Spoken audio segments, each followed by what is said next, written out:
aware because you say in your statement it was impending, the lapse. After it had lapsed, did you ever say to Erasmus and to Mapiyeye, in the light of the serious allegations mentioned in Erasmus's investigation, the city has the power to resuspend, so I advise you to consider that as an option? Did you ever do that? No, I didn't say it in so many words, because it is available within the HR space that you can do that. No, but I did not. Either you did or you did not. And if you did not, just say, I did not advise Chair, them. I did not give them that. After Erasmus finished off with Erasmus, there was a break with the chief of police. The issue never came out thereafter, because there was other issues. I understand that, I don't know how far that process is followed, but it seems to be, when I spoke to the chief of police on the 21st. Bihari, you are the head of legal within Ekurhuleni. You know if the power to resuspend is there in the prescripts. The reason Erasmus came to you in the first place was he was aware of the impending period, and he was asking you for support. You are now aware that the period has come and gone, and the effect of that is that Mkhwanazi is back at work. You know that. Yes. And you're now engaging with the two of them, Mapiyeye and Erasmus, on the seriousness, and we'll still come back to that later on, the seriousness of the allegations. But as head of legal, at no point do you advise the city manager or Mapiyeye or Erasmus that there is a power to resuspend. These are serious allegations. Erasmus probably needs time to plug all these gaps. I find that astonishing. Chair, if I may, when I raised those issues with both Mapiyeye and Erasmus, I had nothing further after my last meeting with Chief of Police. Now, if he had come back and we've plugged the gaps, but there was no response due to the nature of issues I've raised with the Chief of Police. There was no further comeback to me. And if that, they say we've addressed the issues that you raised in our meeting, can we now go on? And I would have said, yes, certainly, let's go to a resuspension. That is how we've done resuspension, to say, this is what the initial circumstances were. We've addressed that, and now we can go on. But that matter seemed to have stopped or stalled. The last was on the 21st of June. And then I heard nothing further from that. Mr. Bihari, I have an issue with the notion that Colonel Erasmus approached you on the issue of the suspension. You didn't tell us why he wanted the extension of the suspension, because in your statement you say that he told you that he had concluded his investigation and wanted an extension pending the disciplinary action. Why did he want the extension pending the disciplinary action if the investigation, according to him, had been concluded? Chair, those were the issues when he came to me saying that the investigation was concluded. He wanted me to support an extension. Now, if you look at the conclusion of that, when I raised these issues, but is your investigations complete? And given the fact of the witnesses that you're going to call for the disciplinary inquiry, I extended that to say, but these are the witnesses. Do you not have to revisit anything? Are there any other witnesses?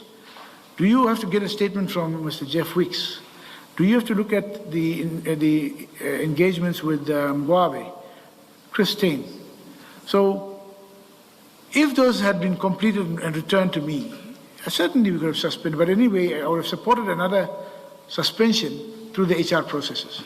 Yes, but I think that goes to if the investigation is not complete. He comes to you and says the investigation is complete. I've concluded my investigation, but I still want an extension pending the disciplinary action. Surely those reasons must be different to I still have an investigation to conclude. And if those reasons are different, you can't even go into the merits, because he said to you, I've concluded my investigation, but I want the extension suspended pending the disciplinary action. So there must have been a different reason other than the conclusion of the investigation, other than filling gaps, because he comes to you on the premise that the investigation has been concluded. And you know as a lawyer that one of the reasons could be that the safety of the witnesses if he comes back to work, or that he might intimidate workers or he might influence evidence. You, in your statement, you don't say why he asked for the extension. And in light of the suggestion that Chief of Police Mapiyeye says you took the docket from him, he was pressurized to give the docket to you, it seems to me that Colonel Erasmus' approach for an extension is a convenient explanation as to why you inserted yourself into this process in the first place.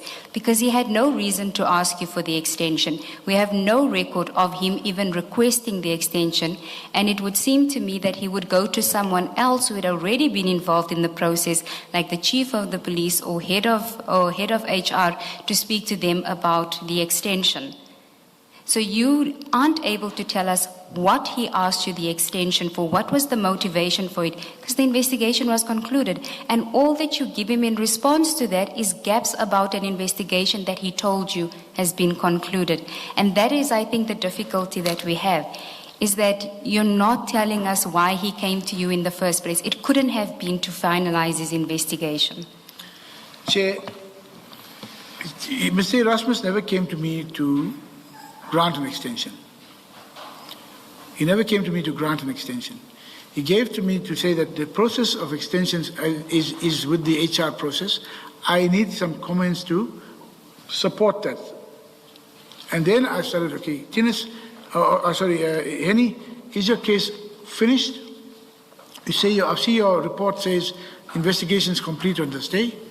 So what do you need the extension for? And if you need the extension, are there any other witnesses that you still need to secure? Are there, because in my environment, Chair, you don't grant an extension for the mere asking. You know, I've got to apply my mind to say, well, what else is still required? And if there is a process, then after that, to say, I've raised, look at, are you going to close up the gap with Christine? Are you going to close up the gap with Guabe? These are some of the issues. I think I've documented that in terms of the issues I raised. So there was never approach to me to grant an extension. It was to support that, and I engaged with it to say this is what our issues are and what are the reasons for. You have to have the reasons why. I could say to the HOD HR, I support these reasons. Can we go on? Yes.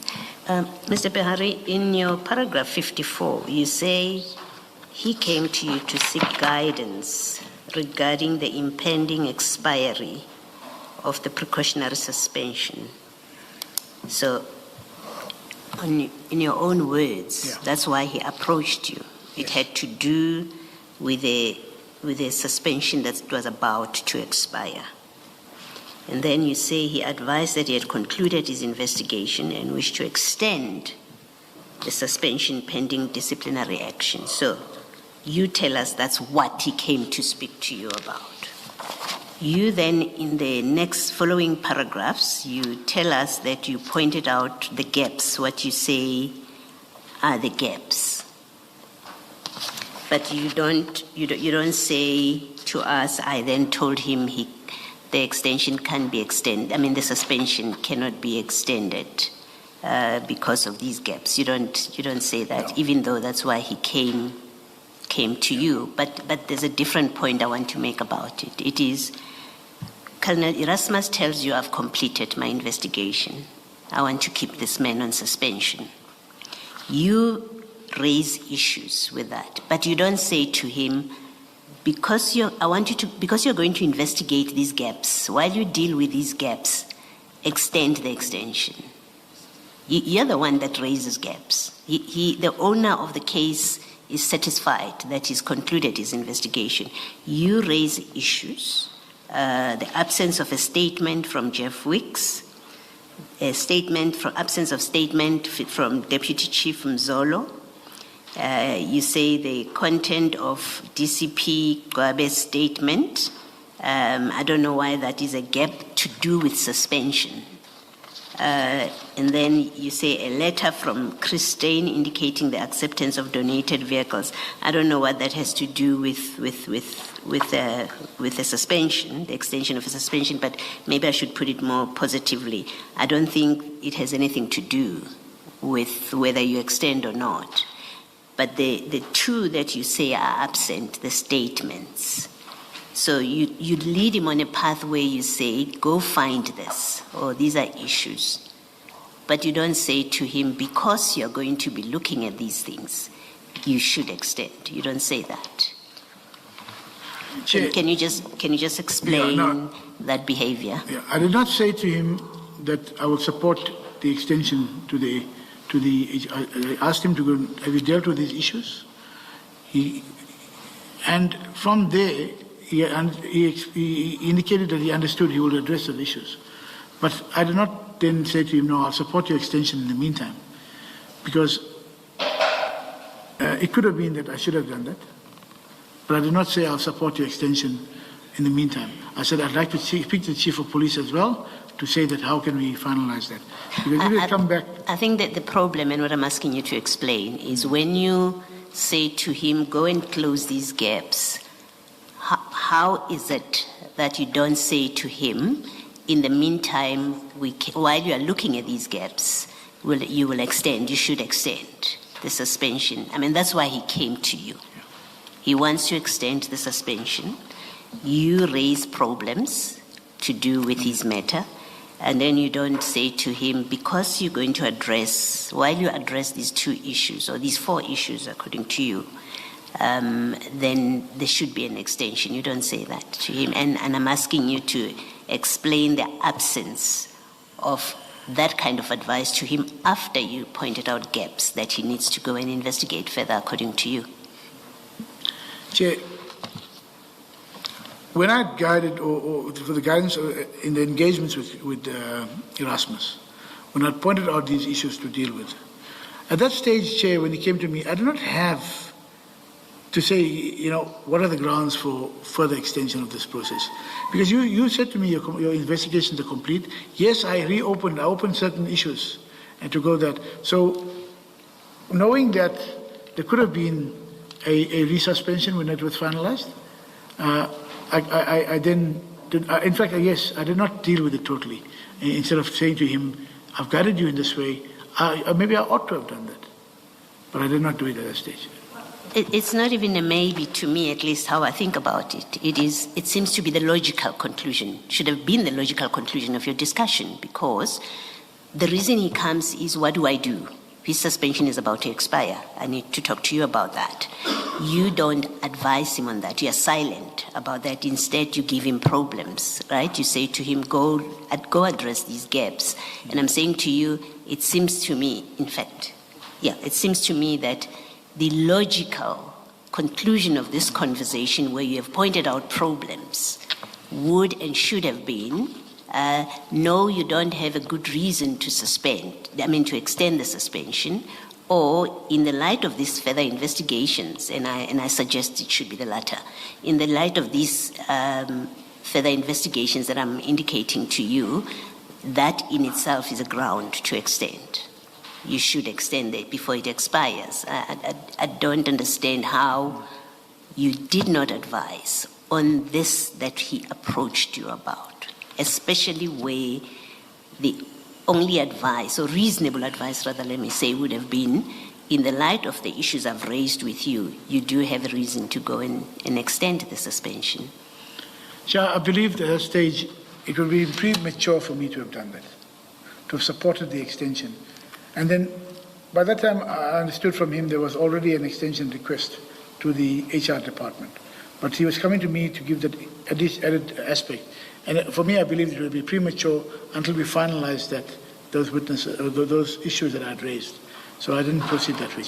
So are you saying when he came to you to ask you for advice or to have a discussion with you about the extension of the suspension, a request had already been made to HR to extend? That's what I understood. There was something. So he wanted me to give him comments that could have been supporting, they could take it to HR. And that is when I raised the issue. I understood that it was already going to HR for the extension of the suspension. So your discussion with him about the extension would have been a waste of time then, if the request was It would already have- with HR? Well, if I could, if it was still at HR, and if I give him, if everything was in order there, and I found the reason, I could have sent through the support to the HR department. Thank you.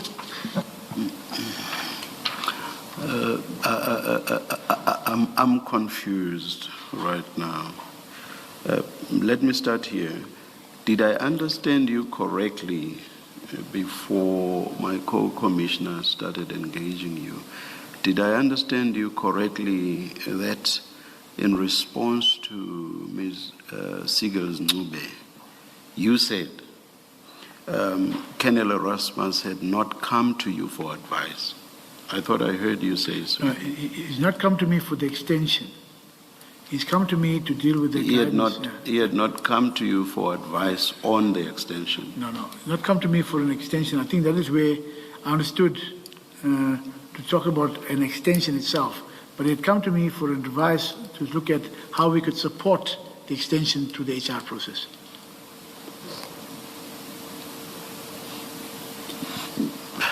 I find it strange that your statement is silent on this thing about HR, which you suddenly mention now that you are being asked pointed questions.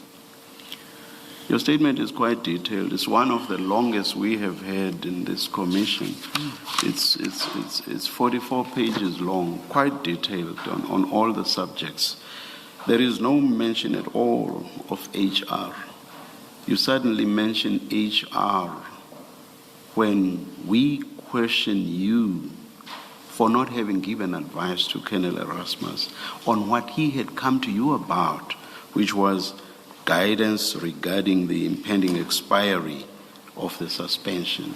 That's what your statement says in so many words in paragraph 54.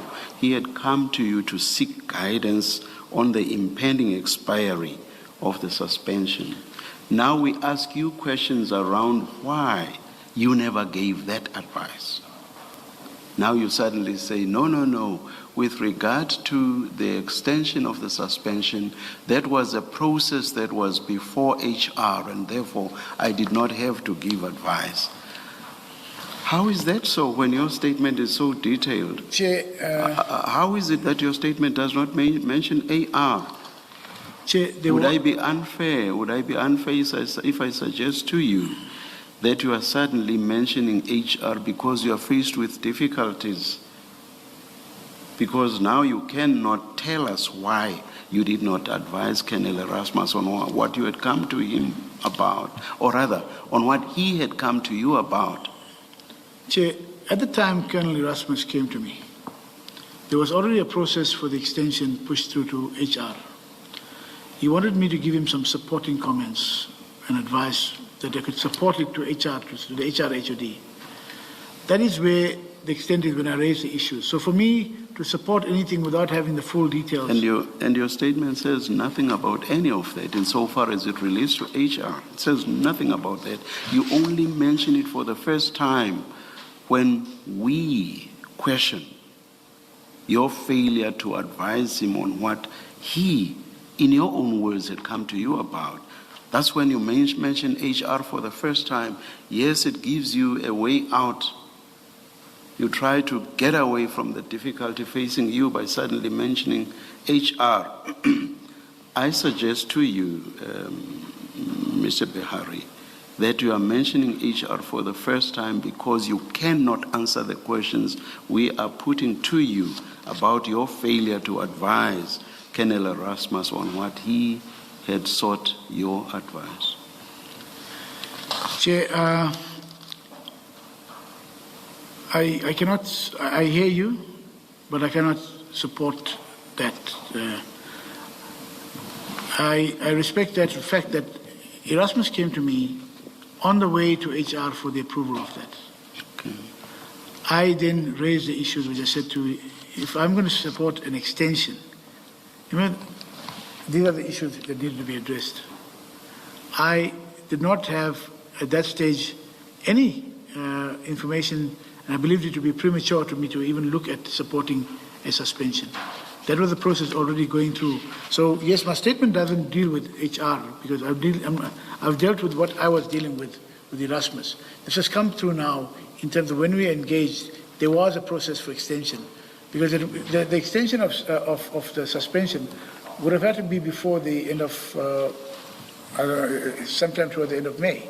So he came to me during the time or very close to that, with 1 or 2 days, I think, before that.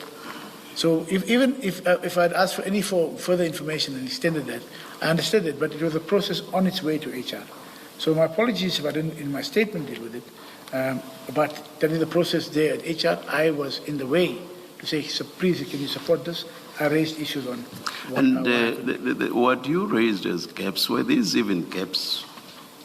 Were these even gaps? Let's look at the first one, the one about an outstanding statement from Mr. Jeff Wicks. Mr. Jeff Wicks had raised issues that were or ought to have been within the knowledge of